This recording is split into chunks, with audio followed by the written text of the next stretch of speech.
Sí. Les informo a todos que a partir de este momento estamos siendo grabados. Una vez más, bienvenidos a este uno de los talleres de todos los jueves del Centro de Innovación y Emprendimiento de la Americana. Nuestro centro de innovación Working siempre está presente en el futuro de tu desempeño, en el futuro de esa actuación que tienes como emprendedor y por supuesto en toda aquella dimensión que vas a crear a partir de lo que comprendamos juntos, de lo que trabajemos juntos en esta hora y media, 2 horas de trabajo que vamos a tener. Una vez más los saludo, bienvenidos. Tenemos una nutrida participación de estudiantes, de emprendedores. Saludo muy especial a los que organizaron este evento. Y bueno, comencemos. Voy a compartir mi pantalla para que todos veamos exactamente lo que nosotros estamos viendo. Estoy compartiendo la pantalla, no sé si ya la ven, me dicen apenas la vean. Todavía no se ve. Listo, perfecto, muchas gracias. Ahora sí está cargando. Ahora sí está cargando, ya dentro de poco lo podrán ver ustedes. Muy bien, entonces tenemos la pantalla compartida, deben estar viendo lo mismo que yo veo y comencemos aquí.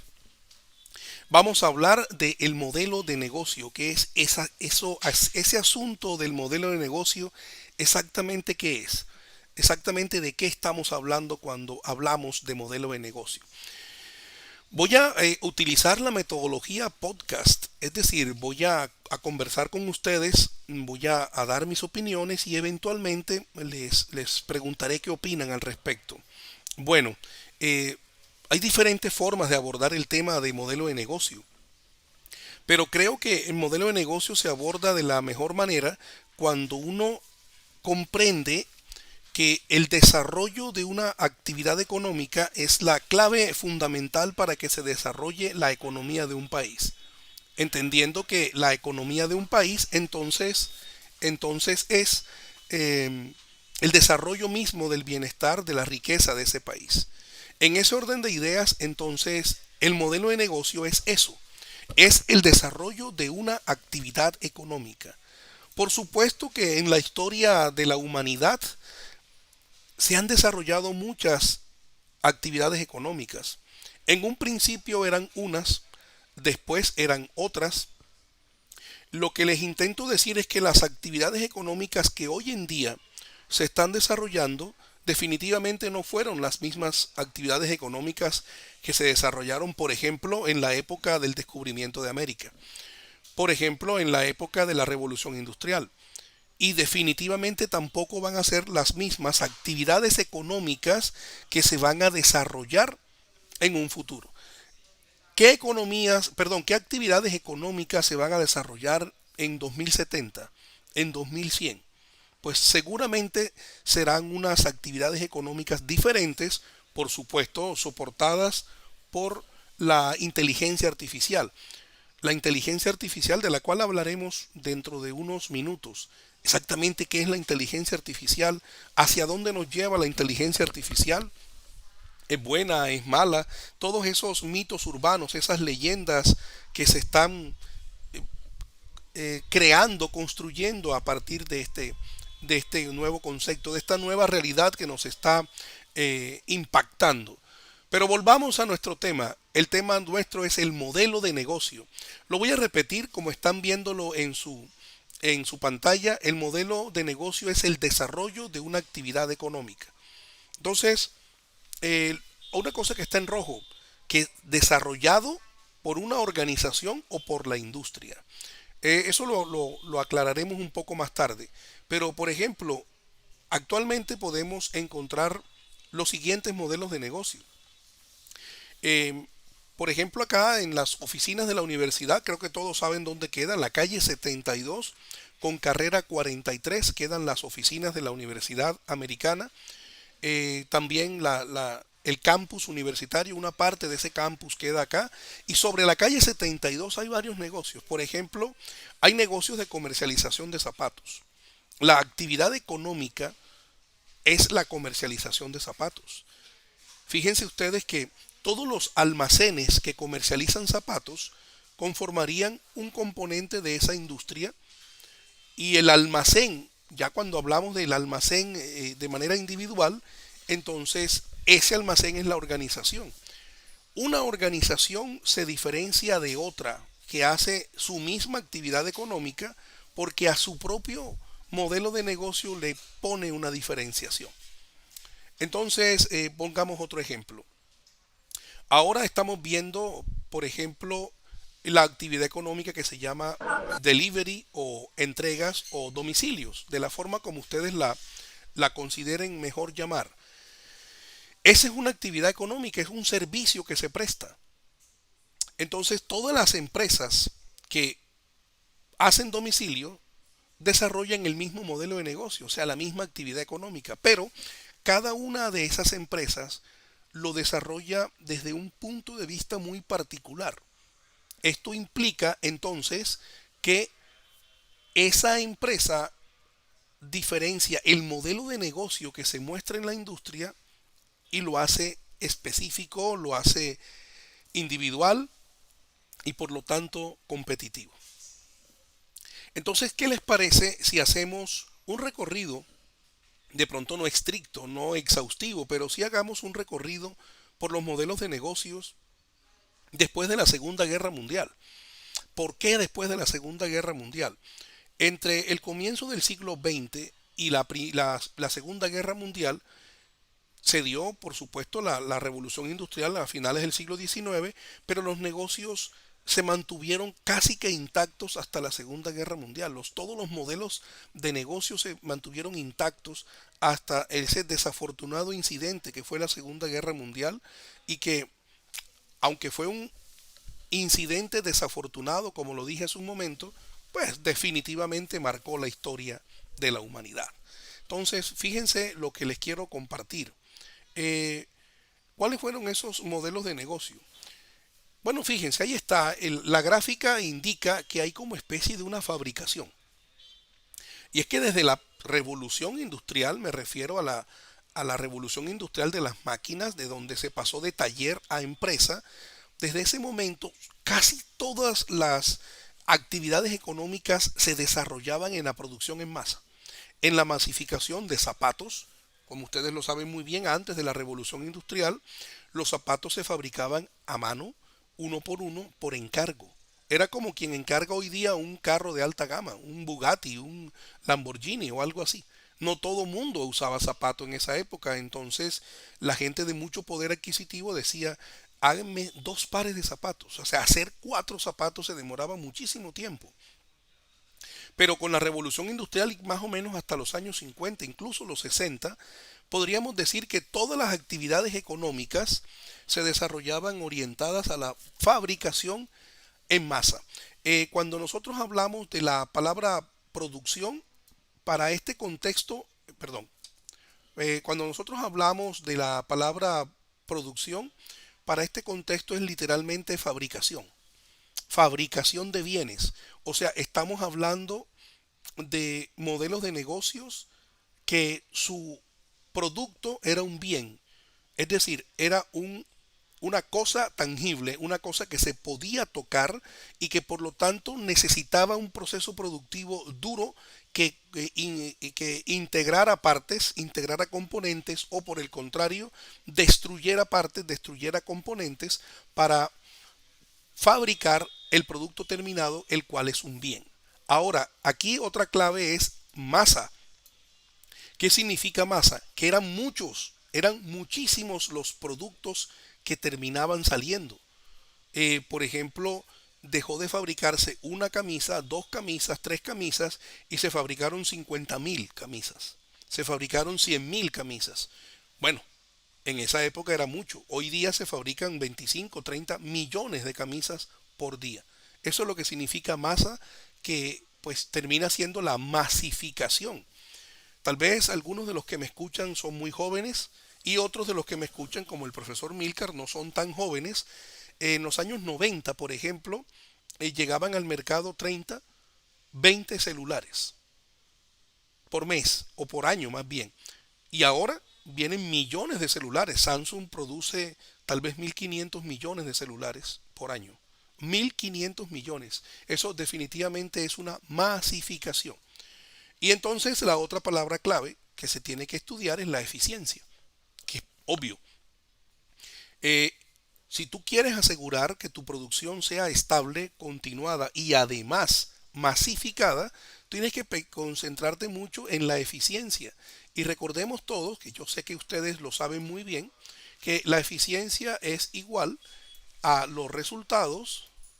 Estoy escribiendo con el mouse, así que les pido un poquito de paciencia aquí. Sobre los recursos. Arriba no sé qué dice, pero resultado no dice. Vamos a intentar cambiar eso para que todo quede claro aquí. Entonces, la eficiencia es los resultados sobre los recursos.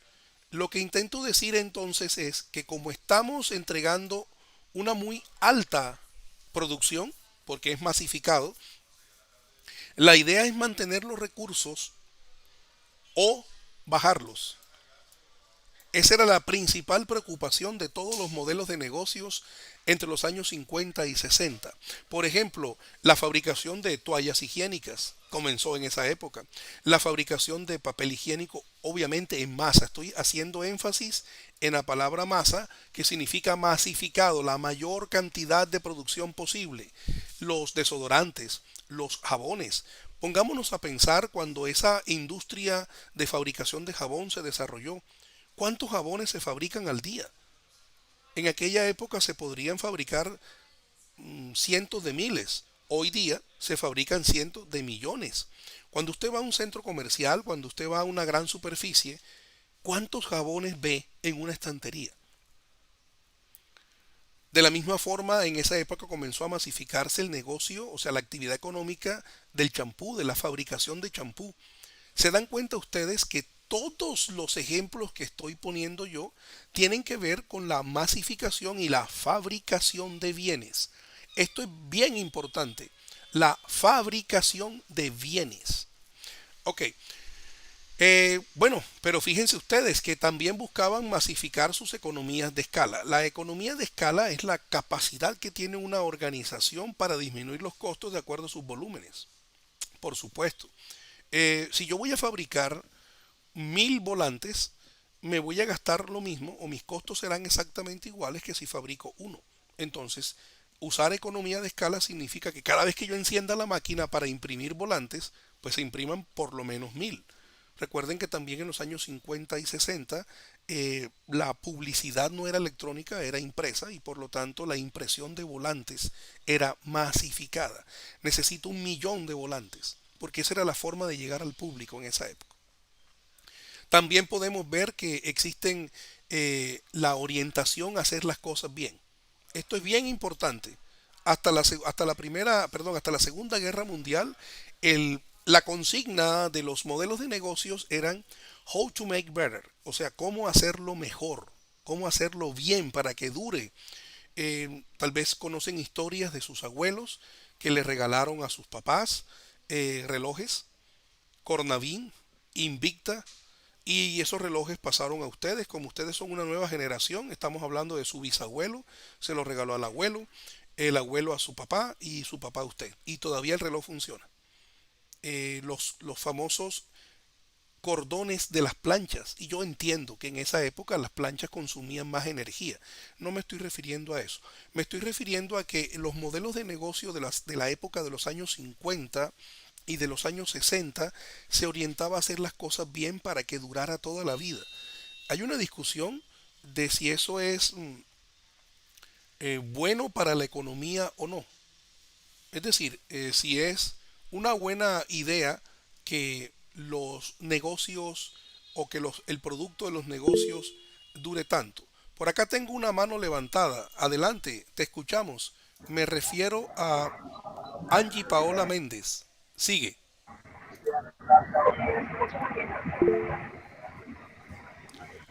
Angie, te escuchamos, sigue. Bueno, como se refiere a la parte de que se va a dedicar para toda la vida que Qué estudié. pena, Angie, interrumpirte, pero te estoy escuchando bastante entrecortado. ¿Podrías mejorar tu ubicación? Tal vez mejorar el audio. Ahora sí me escuchan bien. Te escucho perfecto. Sigue, Angie. Bueno, cuando usted se refería a la parte de que las empresas fabrican productos para toda la vida, creo que eso es bastante negativo para ellos porque, o sea, digamos que una empresa de, de medicamentos fabrica, digamos que pastillas para la gripe. Obviamente ellos no van a fabricar una pastilla que, digamos, que le quite la gripe a las personas porque, o sea, de eso depende de que la persona le vuelva a dar gripe y esa persona vuelva a comprar el producto. Entonces ahí van ganando, digamos que ventaja. Obviamente no van a crear algo que les va a durar o que les va a quitar eso, sino que les va a calmar eso por un buen rato y ya después, cuando comience de nuevo, pues obviamente van a comprar el producto. Claro que sí, estamos hablando de terrenos sinuosos, Angie. Estamos hablando de que con ese ejemplo que tú pones, que me parece muy bueno, llegamos a entender algún concepto bien complicado que es el consumismo, pero después lo hablaremos con más calma. Muchísimas gracias, muy amable. Profesor Milcar, encantado de escucharlo. Adelante. Bueno, doctor Jesse, en referencia a lo que usted estaba hablando de la duración de los productos, o sea, esos productos que se fabricaban en esa época y que por lo menos yo tengo un ejemplo de ese producto, todavía lo tengo funcionando, que es un reloj marca Citizen. Me lo Qué regaló mi bien. esposa en el año 79 y todavía está vivito. Oh, qué bien. Usted es una persona bastante cuidadosa, profesor. Por aquí les están compartiendo, gracias, muy amable por su intervención. Les comparten, respetados asistentes, por el chat, les comparten el enlace donde pueden registrar su asistencia. Así que les invito a que pasen la pantalla hacia el chat para que vayan diligenciando ese formulario de asistencia mientras continuamos con la clase. Voy a volver a compartir la pantalla.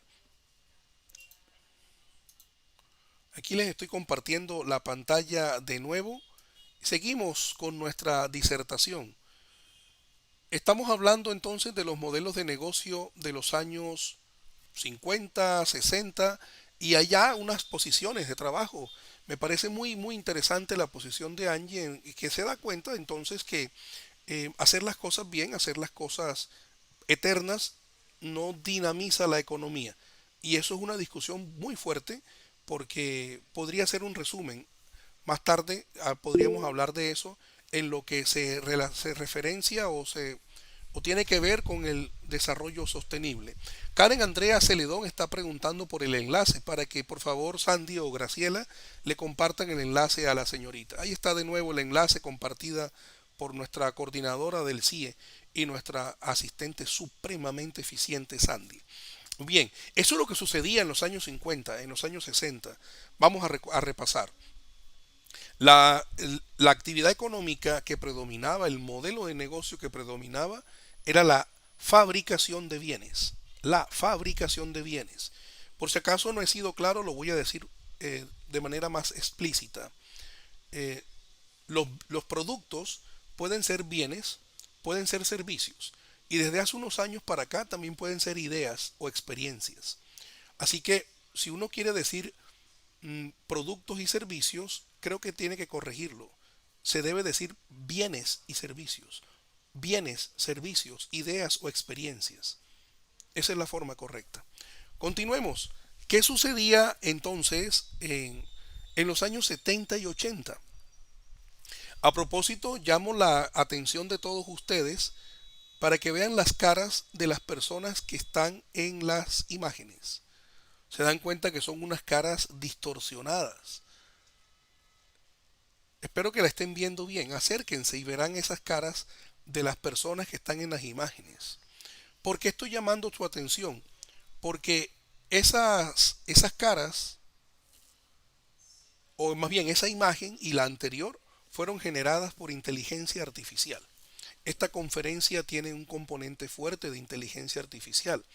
Esta conferencia el contenido de la conferencia fue generado por ChatGPT y las imágenes fueron generadas por el creador de imágenes de Bing, ambos con la tecnología de OpenAI. Continuemos. En los años 70, el enfoque empresarial, ¿qué significa el enfoque empresarial? Que las actividades económicas que empezaron a desarrollarse en los años 70 y 80 tenían que ver o sí tuvieron que ver con la calidad y el servicio al cliente.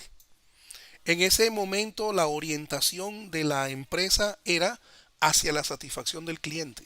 En aquel momento. ¿Pero por qué? ¿Por qué? Porque aquí ustedes me imagino que saben, recuerdan perfectamente quién fue. Philip Kotler, el padre del mercadeo, del marketing, comenzó el producto que antes solamente era bien y ahora empieza en los años 70 a salir una nueva forma de hacer productos, los servicios.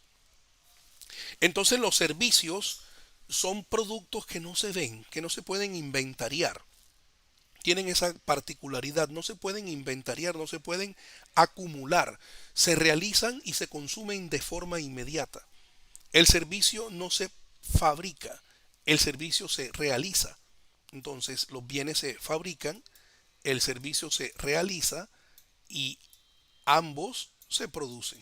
Así que si yo digo producir productos, no está mal, está bien dicho, porque tu producto puede ser un servicio o puede ser un bien. En los años 70 y 80 no es que no hayan existido antes los servicios. Por ejemplo, ¿hace cuánto existen los hospitales?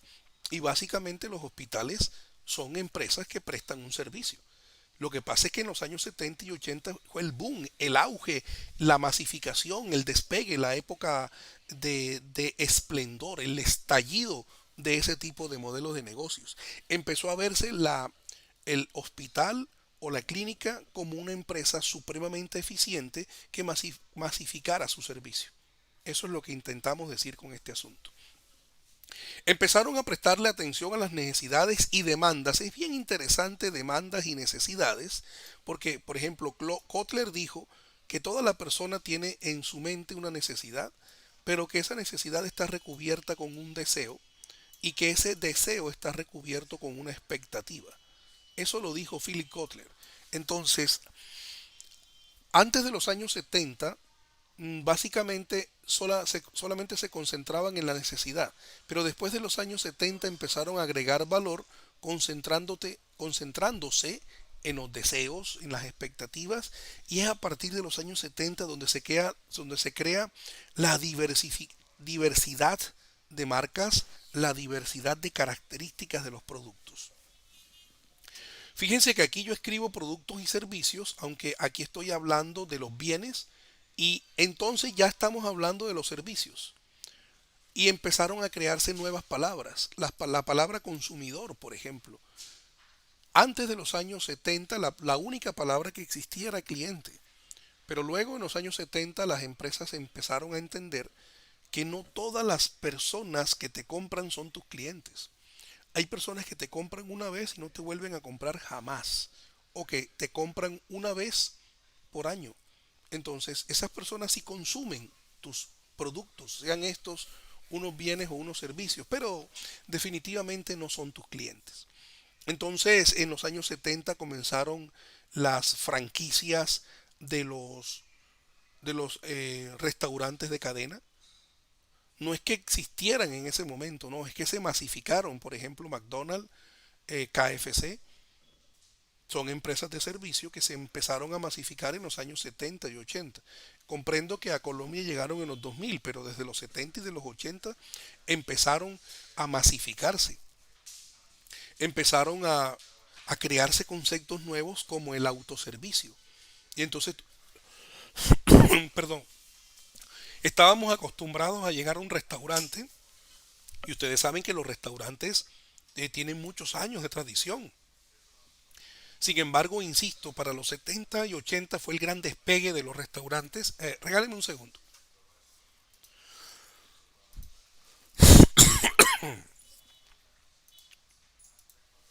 Disculpen, aquí volví. Les decía entonces que en los años 70 y 80 fue el despliegue importante de los restaurantes. Ya el restaurante no se veía como el sitio donde ibas a comer, sino donde ibas a divertirte, donde ibas a hacer negocios, en donde ibas a hacer muchísimas actividades no necesariamente orientadas a exclusivamente la comida. Entonces, también se comenzó en los años 70, finales de los 70, el famoso autoservicio. Era la primera vez que uno iba a un restaurante y nadie se acercaba a atenderlo, uno hacía la fila. y pagaba y después es que le daban la comida. Ahora eso es más normal. Las personas jóvenes que me están escuchando pues deben estar haciendo una cara como pues eso es lo lógico. No, en los años 70 no era así y comenzó ahí esa costumbre, esa práctica que por supuesto se va a seguir extendiendo por muchos años más. Bien, continuemos. ¿Qué sucedía en los años 80, perdón, a finales de los 80, comienzos de los 90? Esa imagen que están viendo en su pantalla también fue generada por el generador de imágenes con inteligencia artificial de Bing. Entonces nos está diciendo que este foco, esta luz o esta supuesta mano que está aquí tratando de simbolizar algo, es porque empezaron a centrarse en la innovación. El concepto de innovación comenzó por allá en los años 30, entre la Primera y la Segunda Guerra Mundial, cuando un austriaco que se llama Joseph Schumpeter empezó a hablar por primera vez de algo que se llamaba destrucción creativa. Yo siempre hago una analogía. Cuando en la nueva película de Batman le preguntaron el nombre, él decía venganza, porque todavía no se llamaba así. Bueno, en la época de los 30 ya se hablaba de la destrucción creativa, pero nadie le había puesto el nombre de la innovación. El nombre de innovación comenzó en los años 90, cuando el manual de Oslo, perdón, en los años 2000 comenzó el nombre de innovación, aunque el concepto sigue siendo el mismo. O sea, crear algo nuevo, mejorar algo de forma significativa para que cambie la rutina de vida del mercado. Entonces, aquí en los años 90, en la primera mitad, o sea, del 90 al 95, la innovación se centró en los bienes, por supuesto, en los productos, en las características aumentadas, empezaron a cambiar las cosas. El teléfono perdió el cable, no me refiero al cable del auricular a la base, no el cable del teléfono a la pared, y empezaron las células a funcionar y se inventó un concepto nuevo que se llamó el teléfono celular. La gran característica del teléfono celular, o sea, el gran valor para el cliente era la transportabilidad, eh, la, la portabilidad, en donde tú eh, podías llamar desde cualquier lugar del mundo. Y era increíble. De pronto algunos que me escuchan no habían nacido en los años 91, 92, pero era increíble llamar desde cualquier lugar porque uno tenía en la cabeza de que el teléfono debía estar conectado a una pared. Entonces eso generó un valor muy fuerte, un valor agregado muy, muy fuerte para el cliente. A propósito de valor agregado para el cliente, es bien importante decir lo siguiente. Un, un producto suele tener unas características básicas.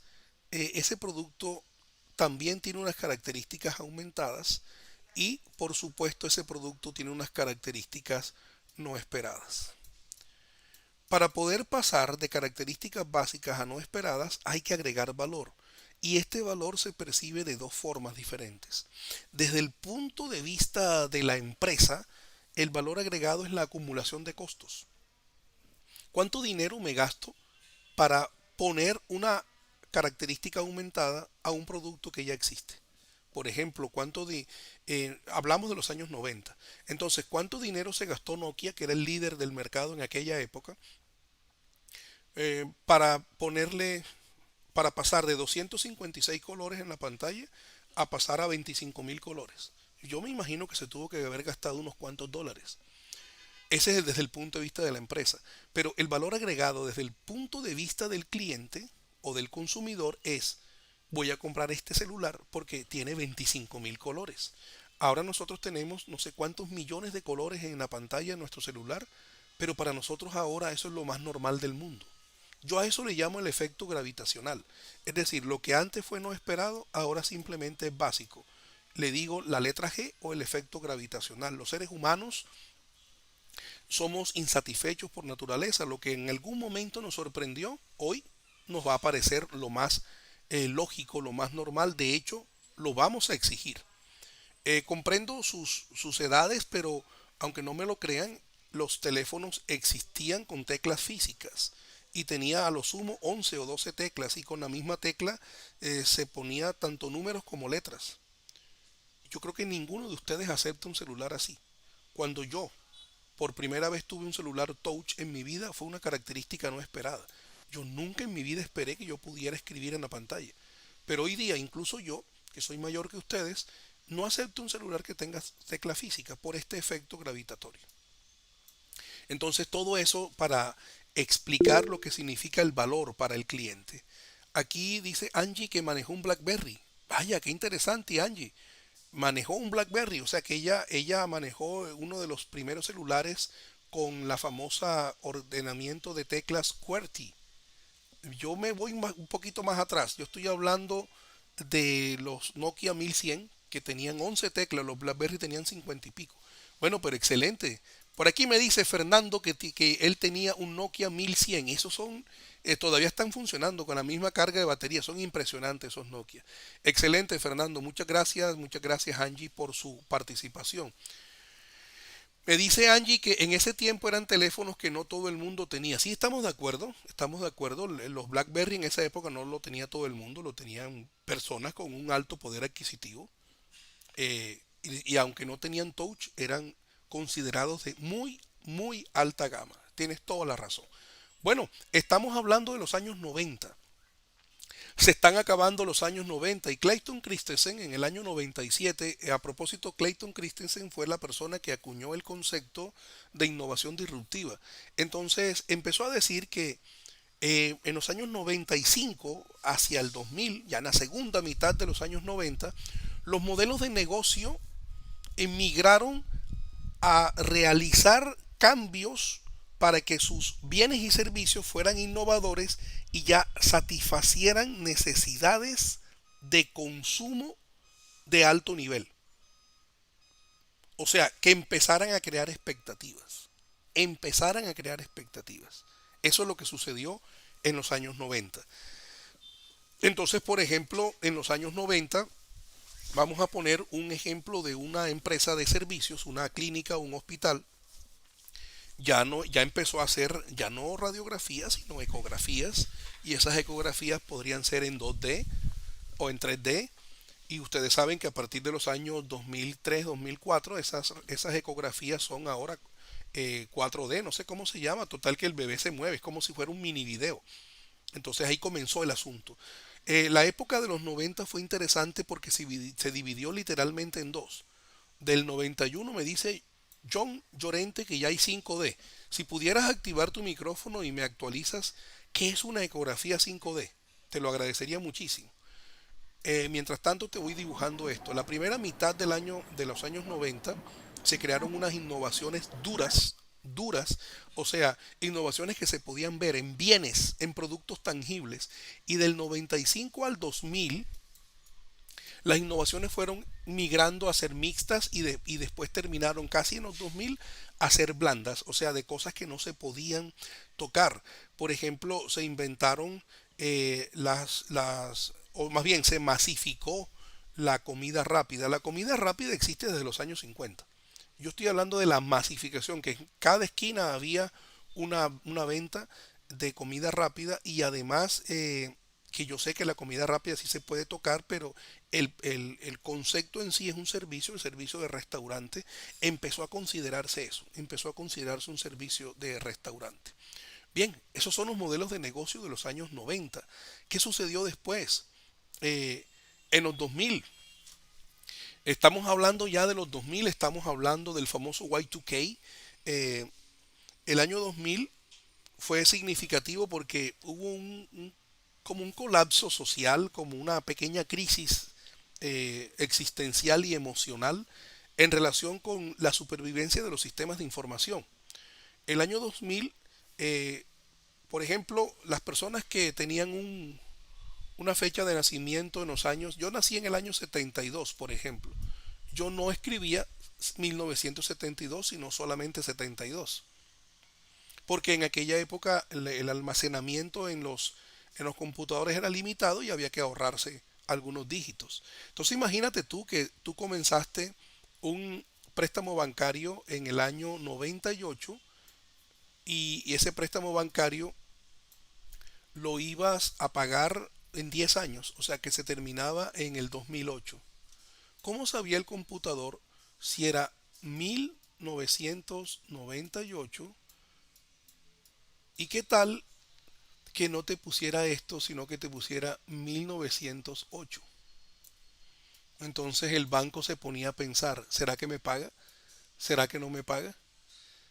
Ese desde el punto de vista del banco. Ahora, si fuera desde el punto de vista de la persona y si esto fuera 2098, o sea, no importa cómo lo escriba, siempre va a ser un enredo.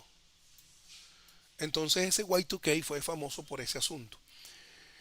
Esa es la razón por qué de 2000 a 2010 se centraron en la digitalización. La digitalización fue aumentar la capacidad de almacenamiento y esta imagen también fue generada por el creador de imágenes de Bing y entonces empezaron a meter por todos los lugares del mundo después de 1995 el famoso cable submarino. Yo estuve presente en el año 98, perdón, en el año 88, 89, metieron el cable submarino cerca a Puerto Colombia, porque aunque nosotros guardemos la información, la digitalización empezó a masificarse con un concepto que ahora le decimos cloud, pero que en aquel momento le decíamos nube, o no sé si todavía ustedes le dicen nube. Eh, y la gente empezó a guardar información en la nube. Ahora le decimos Drive para Google, OneDrive para Microsoft, y así, cada una de las empresas tiene su propio nombre para su nube. Pero en realidad el 98% de los datos están guardados físicamente en un cable, en una granja de servidores que está en el lecho marino. Sería interesante imaginarse eso, un cable de una extensión de un continente entero, de 1 metro por 1 metro, o de 1 metro de diámetro porque es cilíndrico, lleno de un pocotón de aparatos donde se puede guardar información. Eso es impactante imaginar. Bueno, en todo caso empezó a hablarse de entorno digital. Entonces el entorno digital comenzó a hablarse de una manera muy particular. Por ejemplo, empezamos a hablar en términos de educación, empezamos a hablar de lo que se conoce como ABA. Permítame que yo lo que quiero es poner la pluma aquí, pero me tengo que devolver. Entonces, en términos de educación, lo siento, comenzó a hablarse de el ABA. ¿Qué significa el ABA? El ambiente virtual de aprendizaje. Y esto ya lo conocen ustedes porque pues, seguramente, bueno, ahora mismo estamos en un entorno virtual. Entonces, el ABA se conoce como ambiente virtual de aprendizaje. Que las diferentes empresas o las diferentes universidades cambien la A por un E. Ustedes ya saben por qué nuestra plataforma se llama EVA, porque ya no le dicen ambiente, sino entorno, porque de aquí salió el concepto de entorno digital o entorno virtual de aprendizaje. También empezaron a crearse las plataformas LMS. Nosotros estamos en una plataforma que se llama Meet, que es una plataforma de conexión, no es una plataforma MS, es una plataforma como Zoom, como Teams, como cualquier otra plataforma de reuniones. Y entonces empezaron a crear esas plataformas que no despegaron enseguida, ¿no? Yo creo que fue desde 2010 en adelante que empezó a despegar un poquito y la plataforma LMS más conocida es el Moodle. Nuestra plataforma EVA en la americana está basada en Moodle, por supuesto. Bien, empezaron las empresas a utilizar tecnologías digitales, por lo tanto, los modelos de negocios, perdón, que empezaron a surgir orientados a prestar servicio de digitalización. Empezaron a prestar servicio de construcción de tecnologías digitales, de plataformas digitales. Esos eran los nuevos modelos de negocio de la época. Eh, las personas de manera coloquial suelen decir, dedícate a tal cosa, que eso es lo que está dando plata ahora. Bueno, eso es una forma coloquial de decir, en esta nueva realidad, el modelo de negocio efectivo para el mercado es el siguiente, es lo mismo, es lo mismo. Entonces fíjense ustedes que aquí lo dije, se centraron en crear plataformas digitales y además se empezó a hablar de la economía colaborativa como una explotación.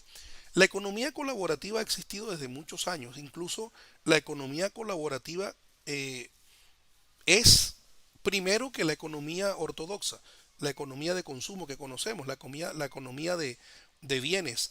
Milcar, que es economista, me puede corregir. Tenemos varias economías, la economía de producción o de factores de producción, la economía de mercado, pero antes de esas dos estaba la economía colaborativa, desde cuando éramos nómadas y recogíamos nueces y frutos y cosas así.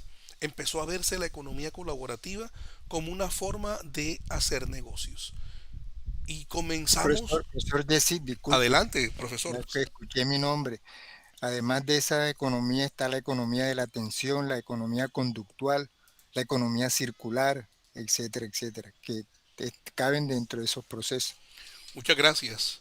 Excelente. Muy bien, continuamos. Ya estamos acercándonos a nuestra época. Comienza el año 2011 hasta el 2020. O sea, la última década, porque estamos en el 2023, apenas van 3 años de la otra década. Y entonces los modelos de negocio empezaron a experimentar cierta variedad. ¿Cuál es la variedad que empezaron a experimentar? Entonces empezaron a adoptar nuevas tecnologías. Ese es el asunto. Empezaron a adoptar nuevas tecnologías. ¿Y cuáles son esas nuevas tecnologías? Porque ese es el verdadero quid. El verdadero quid del asunto está en la adopción de esas nuevas tecnologías. Más adelante empezaremos a hablar de las nuevas tecnologías. Un adelanto. La imagen, que por supuesto también está diseñada con inteligencia artificial, muestra una de esas nuevas tecnologías, el famoso tracking. En los años 2010, 2011 hasta el 2015, el tracking nació como un bebé súper desarrollado. O sea, nació y se volvió grande muy rápidamente. Y nosotros hoy día usamos el tracking de una forma tan natural que a lo mejor no le decimos tracking. Por ejemplo, pedimos un servicio de transporte por InDriver o por Uber y en el celular vemos el mapa, por dónde viene. ¿Cómo sabemos por dónde viene? Porque ese señor que nos aceptó la carrera tiene un GPS en su celular y ese GPS transmite al satélite, el satélite me lo transmite a mí, ya ustedes saben cómo es eso, y yo puedo ver en tiempo real cómo va moviéndose a través de la ciudad. A pesar de que la tecnología GPS se inventó por allá en los años 60, se masificó después del 2015. Entonces eso se llama tracking. Tracking, que viene de hacerle seguimiento. No quiero traducir literalmente, pero se podría traducir de manera parafraseada como hacer seguimiento o seguir o seguimiento. Bueno, de esa misma forma tú ahora viajas a otro país o viajas a otra ciudad por avión y tus familiares que se quedan en tu ciudad de origen pueden ver desde su celular a través de muchísimas aplicaciones, incluyendo Google, por dónde va el avión, a qué velocidad va, a qué altura va, y todo eso es posible gracias al tracking y por supuesto a todos los negocios basados en la nube. ¿Cuál creen ustedes que fueron los negocios de esa época? Pues prestar servicio de tracking, prestar servicio de almacenamiento en la nube, prestar servicio de Internet de las Cosas, etcétera, etcétera, etcétera. O sea, los modelos de negocios de los años 2011 en adelante se concentraron en, en desarrollar nuevas tecnologías y en prestar servicios basados en esas nuevas tecnologías. Les decía entonces que en esta época del 2000 al 2020, pero la primera mitad de esa época, es decir, del 2011 al 2015, las empresas empezaron a crear oferta de servicios de tracking, de Internet de las Cosas, de nuevas tecnologías, pero todo eso basado en la nube. La economía colaborativa ahí sí despegó por completo, pero por completo. Se crearon aplicaciones en que se instalaban en los celulares. Bueno, la aplicación en términos generales significa un desarrollo, una solución.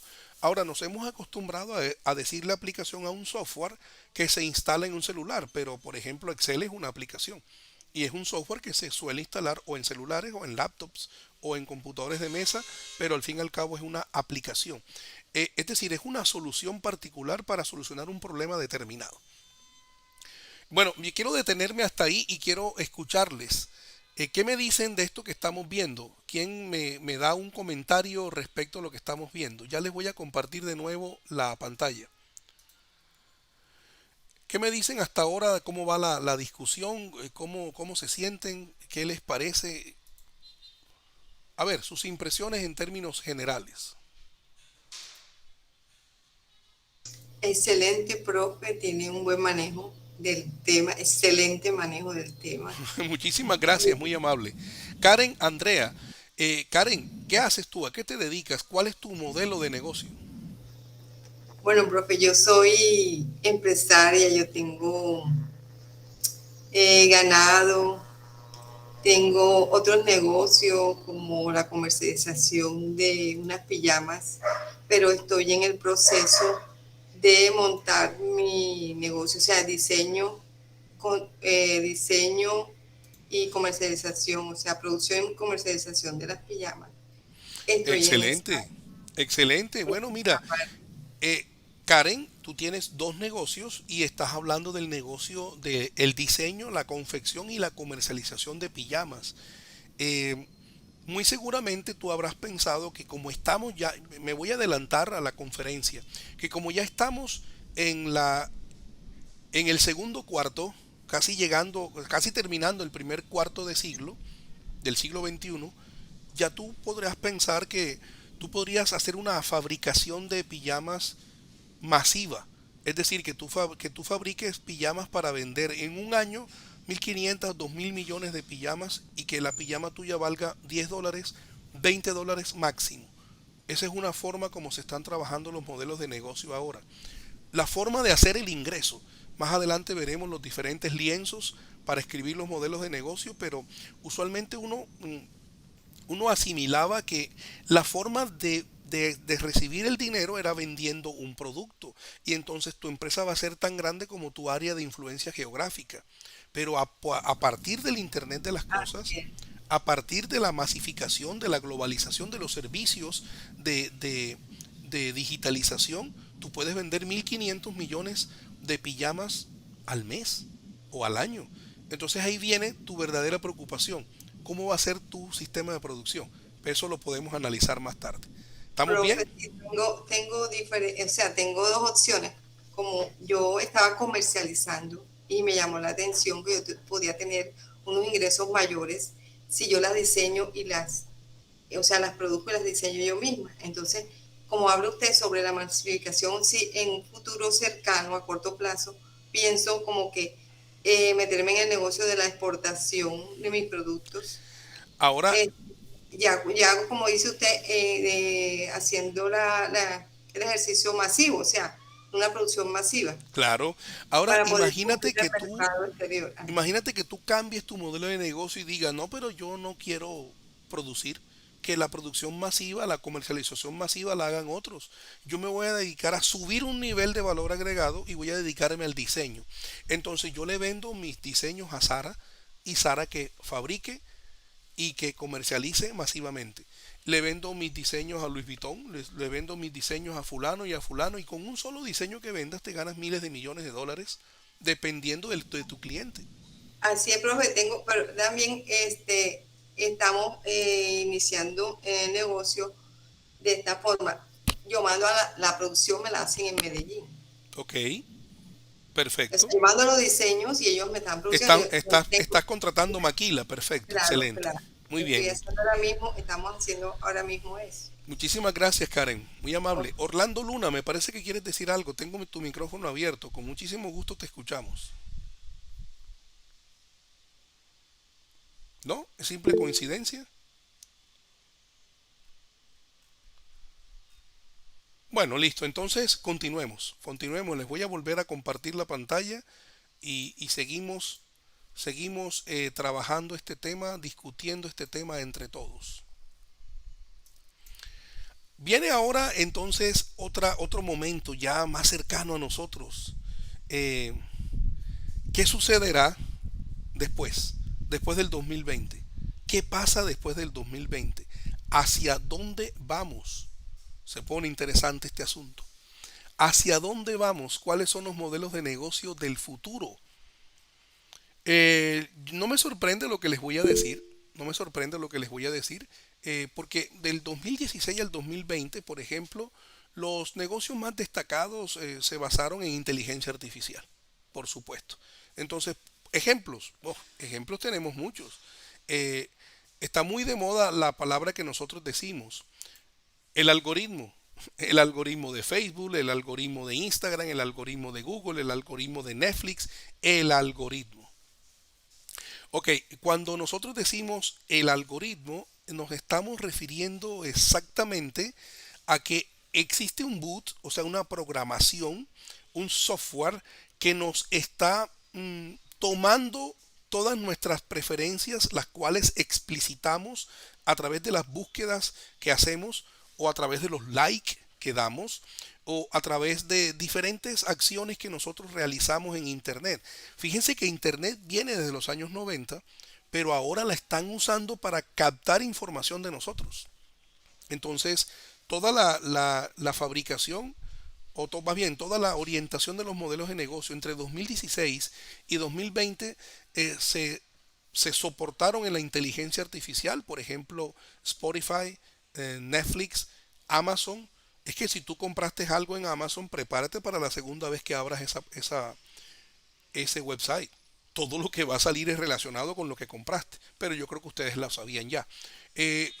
La televisión cambió, desde el 2016 al 2020 la televisión cambió, por ejemplo, Apple Music, Apple TV, HBO, Netflix otra vez, todo eso son ejemplos de modelos de negocio soportados en inteligencia artificial. ¿Qué es lo que viene? Yo no me atrevo a decir que viene en un futuro muy lejano, pero sí me atrevo a decir que dentro de unos 20, 30 años, la inteligencia artificial va a ser parte de nuestra vida como hoy. Miren lo atrevido que estoy siendo. Como hoy los teléfonos son parte de nuestra vida. Así que no tengan miedo de la inteligencia artificial. Salieron Bill Gates y Elon Musk diciendo detengan un momento la inteligencia artificial porque esto va a hacer que la humanidad colapse. Mentira. Elon Musk quiere que detengan la inteligencia artificial porque él tiene un proyecto de inteligencia artificial y resulta que como comenzó de último está atrasado. Si él fuera el de la vanguardia no diría eso. OpenAI está apoderándose del mercado y lo que Elon Musk quiere es que no lo dejen regado. Gilianis Hernández tiene la mano levantada. Adelante, te escuchamos. Profe, sí, y respecto a eso que usted dice de que la inteligencia artificial va a ser parte de nuestras vidas, incluso se está viendo en las películas, porque hubo un momento que yo me vi una película, no me acuerdo cómo se llama, en donde las personas estaban tan metidas en esa inteligencia artificial que ya los videojuegos no eran con Nintendo ni nada de eso, sino que usaban unos cascos para que se viera más realista el juego, como si ellos estuvieran metidos dentro de ese juego. Incluso creo que ahora se está viendo que usan como las gafas esas para ver mucho más allá de una forma realista los Tal juegos cual. que se presentan. Sí. Así es, tal cual, tú lo estás diciendo. Qué chévere sería si tú tuvieras ahora un casco, unas gafas de realidad aumentada o de realidad virtual y te la pusieras y ahora todos miráramos al lado y al lado viéramos a una persona que está en este auditorio y me miraras a mí allá enfrente como estilo un holograma. Esa es la educación del futuro. Por ejemplo, yo soy docente hace 21 años. Yo no estoy para nada nervioso con que la inteligencia artificial va a quitarme el trabajo. Eso no es verdad. Porque yo debo avanzar junto con ellos. De la misma forma como ahora más tarde les muestro cómo dicté esta conferencia, yo tengo dos pantallas frente a mí y mi celular es la cámara que ustedes están viendo. Voy a intentar hacer esto. Miren, ahora están viendo esto que está aquí es mi celular. Estoy usando el celular como webcam. Algunos de ustedes dirán, pues gran cosa, todo el mundo hace eso. Resulta que el celular para mí es una herramienta de trabajo. El celular para mí no me está quitando el empleo. De la misma forma como yo puedo hacer esto con mi celular, puedo hacerlo con lo que viene, con la inteligencia artificial. Y entonces crear mis presentaciones más rápido o crear un avatar con mi forma con mi aspecto físico que le dicte la conferencia, que no se canse nunca, que pueda pasar 24/7 dictando conferencias y yo programe con ustedes unas reuniones tal día a tal hora para discutir, porque todavía la inteligencia no puede discutir. Así que yo les invito a que no sientan que la inteligencia artificial les va a quitar sus empleos. Más bien ustedes super profesionalícense, aumenten su valor agregado. Y Gilianis, de nuevo tengo comunicación contigo, déjame saber. Y incluso, profe, justo en estos momentos, ha evolucionado tanto la inteligencia artificial que han hasta inventado un robot que se ve tan realista para hacer como los quehaceres que uno desempeña en su vida diaria. Claro que sí. Entonces, sí, o sea, ese video me lo vi como hace poco y el robot literalmente parece una persona que puede ir caminando en la uni y uno no se va a dar Claro que cuenta sí. si es un Ahora, robot o imagínate qué. los presentadores de televisión. Los presentadores de televisión, ¿qué hacen ellos? Presentan la noticia. Y si hay un robot que presenta la noticia o un holograma que presenta la noticia, ese empleo se va a perder. Así que lo que tiene que hacer un periodista es hacer otro tipo de cosas. Los periodistas ahora, antes salía un periodista, un camarógrafo y un ingeniero de sonido o un técnico de sonido. Ahora el mismo periodista con un trípode y un celular graba el video que transmite el noticiero. Entonces, ¿se pierden empleos? Por supuesto que sí. ¿Se ganan empleos? Por supuesto que sí. Es que eso ha sido de toda la vida. Es decir, ya nadie es cazador de bisontes, porque los bisontes ya no se cazan o porque dejaron de existir o porque nosotros lo acabamos. Fernando José Rangel me dice, en México hubo una inteligencia artificial que ya presentó una noticia y tiene un horario donde esa inteligencia va a presentarla. Excelente, excelente. De la misma forma como esa inteligencia artificial presenta noticias, Fernando, así habrán inteligencias artificiales que dicten las clases. Yo voy a hacer un chiste, espero que les parezca gracioso. ¿Y qué tal que yo sea una inteligencia artificial? ¿Mm? Yo podría dictar esta conferencia una y otra y otra y otra vez durante todo el día y cada 2 horas se reinicia y nunca me canso. Y eso sería fantástico desde el punto de vista empresarial, porque al fin y al cabo las empresas quieren disminuir los costos. Eso no tiene nada de malo. Entonces, si yo desde ahora eh, me preparo para eso, entonces yo desde ahora sé que cómo debo utilizar esas tecnologías del futuro que están viendo en su pantalla para que mi presencia en los cargos sea de alto valor. Por aquí les está diciendo Graciela que pueden preguntar por el chat y ellos me avisan. No te preocupes, Graciela, yo también estoy pendiente del chat. Muchísimas gracias por estar tú en esa disposición. A ver, hablemos de las tecnologías del futuro. Vamos a comenzar así. En la edad de piedra, ¿cuál era el máximo desarrollo tecnológico? Pues la piedra, por eso se llamaba edad de piedra. Entonces, con las piedras, tú las afilabas golpeándolas con otras piedras y producías un cuchillo. El cuchillo en esa época, santo Dios, ese era el aparato electrónico más importante del mundo. El garrote, la piedra. Bueno, en la edad de bronce y la edad de hierro, pues los metales, la metalurgia salió como la gran actividad económica. Yo me imagino que aquella persona que hacía, que forjaba metales en esa edad, era como Apple. O sea, tú tienes un cuchillo, wow, increíble. Y ese es el cuchillo que, no, este es el 14, o sea, el Apple, el iPhone 14 o el S22 Ultra, el cuchillo S22, una cosa así. Nuestros celulares de hoy día eran los cuchillos de aquella época. Luego vino la edad industrial donde la máquina de vapor fue el centro. Luego vino la edad digital y aquí comenzó el cuento con la informática. Entonces los computadores, después los laptops, ahora los celulares. ¿Quién sabe qué viene? Ojalá venga. Yo quisiera vivir 2000 años para ver todos esos adelantos. Estamos en la era de la información en donde el aparato no existe, en donde, créame, el aparato no existe. El celular suyo no es tan importante como el software que tiene. Y entonces la era de la informática es el software que está dictando las tecnologías del futuro. La primera tecnología del futuro es el Internet de las cosas. ¿Y qué es el Internet de las cosas? Cualquier cosa conectada a Internet. Lo resumo así. Cualquier cosa conectada a Internet. Por ejemplo, su nevera conectada a Internet. Por ejemplo, un toma corriente. Y ustedes saben que es verdad, En Home Center lo venden. Y qué pena la publicidad, pero es así. Lo venden en cualquier gran superficie. Eso se llama domótica. Tú compras unas luces que están conectadas a internet. La nevera de mi casa está conectada a internet y me aparecen mensajes en el celular. Ya está lista la carga de ropa. Ese es el famoso internet de las cosas. La realidad aumentada y virtual. Una cosa es la realidad virtual y otra cosa es la realidad aumentada. La realidad virtual tiene que ver con la construcción o la simulación de un ambiente.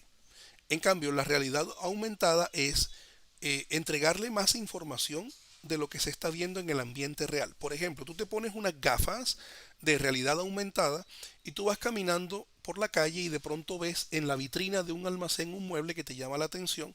Con esas gafas que están conectadas a internet tú puedes conseguir las dimensiones, el peso, los colores, el precio, etcétera, etcétera.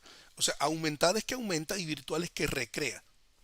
La automatización y la robótica, por supuesto que es una tecnología del futuro, la inteligencia artificial y el aprendizaje automático, que es lo que estamos haciendo. Esta conferencia fue creada con ChatGPT y con eh, el creador de imágenes de Bing.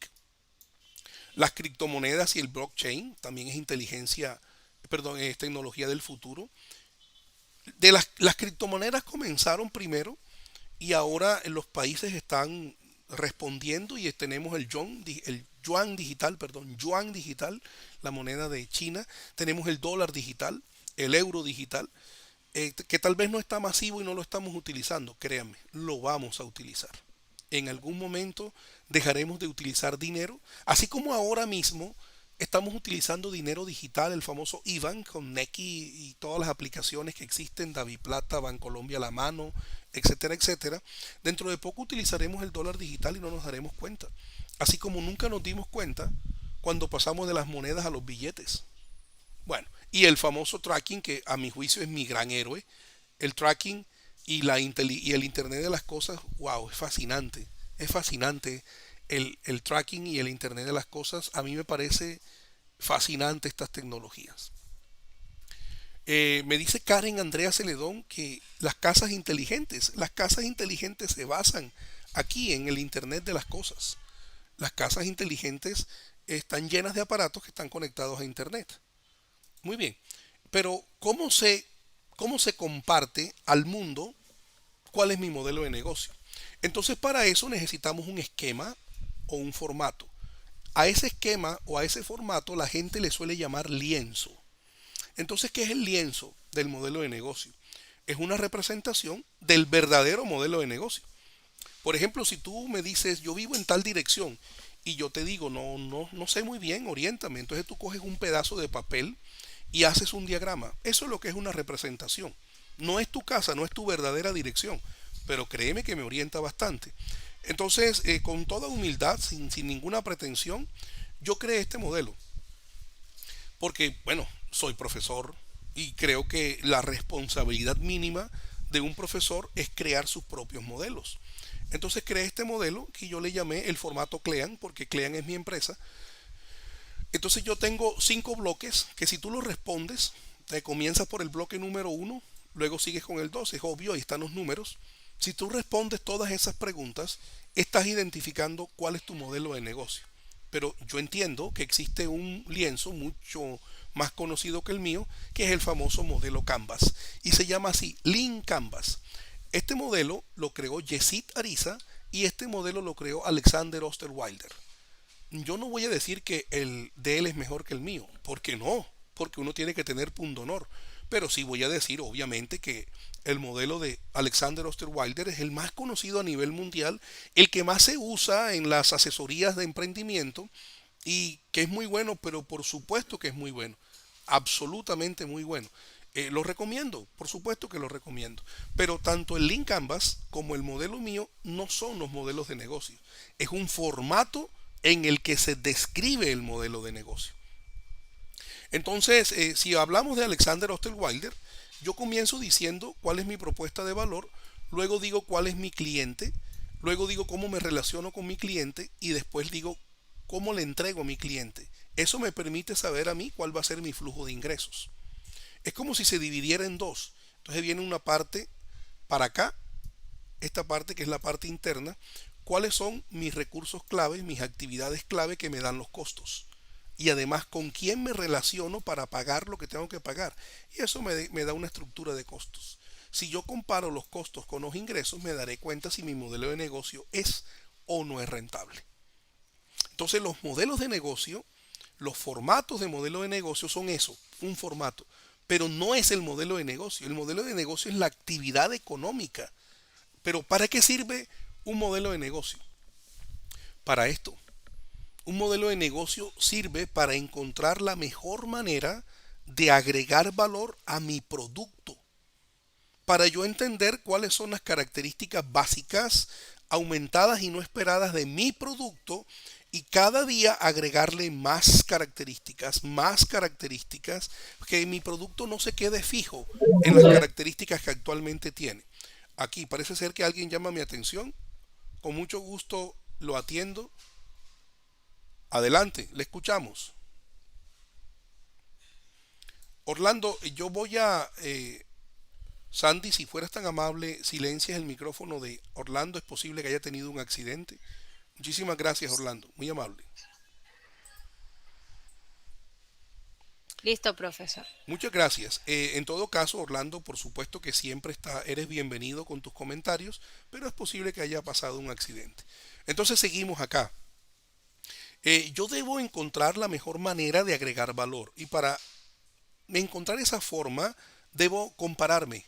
¿Y contra quién me comparo? Contra los propios de la industria. ¿Qué significa eso? Mira, este es mi modelo, el inicial. Yo arranqué así. Es decir, por ejemplo, yo me dedico al diseño de pijamas, como nuestra compañera. Yo me dedico al diseño de pijamas y lo hago de esta forma, tal. Ahora, ¿cómo lo hacen los demás? Mira, mi competidor A lo hace de esta manera, mi competidor B lo hace de esta manera, mi competidor C lo hace de esta otra manera. Y yo digo, un momento, yo voy a diferenciarme de ellos.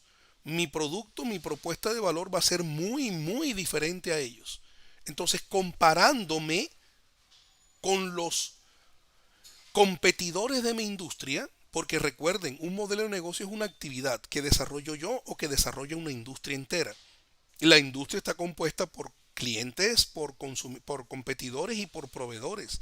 Entonces, si mis competidores hacen lo mismo que yo, ¿de qué manera me diferencio de ellos? Pues comparando mi modelo de negocio con el modelo de negocio de ellos. Es por eso que es tan importante que tú tomes la decisión de representar. Voy a borrar un momento aquí todas estas anotaciones que hice. Es por eso tan importante que tú representes tu modelo de negocio, bien sea usando el lienzo que yo te propongo o el lienzo que ya conoces seguramente, que es el de Osterwilder. No importa cuál de los dos, pero trata de escribirlo y trata de abrir tus ojos y de hacer una comparación, una consulta con los diferentes lienzos de las diferentes organizaciones para entender cuál va a ser tu valor agregado, tu diferenciador. No creas que esas organizaciones te van a dar sus lienzos. No, es que eres tú el que tienes que salir a la calle y con tu ojo afilado después de esta conferencia, sabiendo que este es un lienzo, entonces tú llegas a un negocio que haga lo mismo que tú y solamente con ver ya sabes cuál es su propuesta de valor, sabes cuáles son sus clientes, sabes cada uno de estos ítems que Alexander Osterwilder enunció en su formato Canvas. O si te parece buena idea trabajar con el lienzo que yo me inventé, en tu cabeza llevas todas estas preguntas y cuando llegues a un local comercial que hace lo mismo que tú, te haces esas preguntas en tu mente y esas respuestas te dirán cuál es el modelo de negocio de él o de ella. Y luego lo comparas con el tuyo y por supuesto la intención es mejorar tu modelo de negocio. Porque al fin y al cabo el negocio sirve para esto, para encontrar una nueva manera de generar valor agregado para ti y para tus clientes. Respetada audiencia, les agradezco infinitamente haberme escuchado, haber compartido estos minutos conmigo. Estoy a su disposición en caso de que deseen preguntar algo. Por supuesto que para mí sería un privilegio conversar con ustedes. Ahora, si les parece buena idea, y ojalá que sí les parezca buena idea, enciendan la mayor cantidad de cámaras posible. Gracias, Karen Celedón, muy amable. La mayor cantidad de cámaras posible para tomarnos un screenshot. Fíjense que antes se tomaban retratos, después se tomaban fotos, después se tomaban selfies y ahora nos tomamos screenshot. Así que ojalá pudieran encender sus cámaras. Muchas gracias, John. Encantado. Javier, muchas Con respecto gracias. a la ecografía 5D, que no di la aclaración, de hecho fue que mi esposa en estos días me mencionó que está embarazada, que ya hay ecografía 5D. Bueno, hay una compañera que escribió que hay hasta casi 8D, Sí, pero sí, por por medio de favor, esa aclárenme ecografía eso. puede ver, dice que puede percibir, o sea, pueden ver el rostro, las características del bebé, el rostro, la nariz, todos los detalles. Excelente, qué bien, qué bien. Bueno, fíjate tú, todo eso y de pronto se conecta inmediatamente con el Internet y entonces estaríamos hablando de varias tecnologías al mismo tiempo. Estaríamos hablando incluso de Internet de las cosas. Gracias, Graciela. Dairo, encantado de saludarte. Marixa, buenas. Gracias por encender la cámara. Bueno, voy a tomar el screenshot. Me dicen cuando estén preparados, cuando estén listos. Así que saquen, no hay necesidad de espicharse porque no estamos aquí en el mismo salón. Así que ya verán mi cara les dirá cuándo van a estar listos ustedes. Aquí está mi cara de foto. Listo, tomé el screenshot.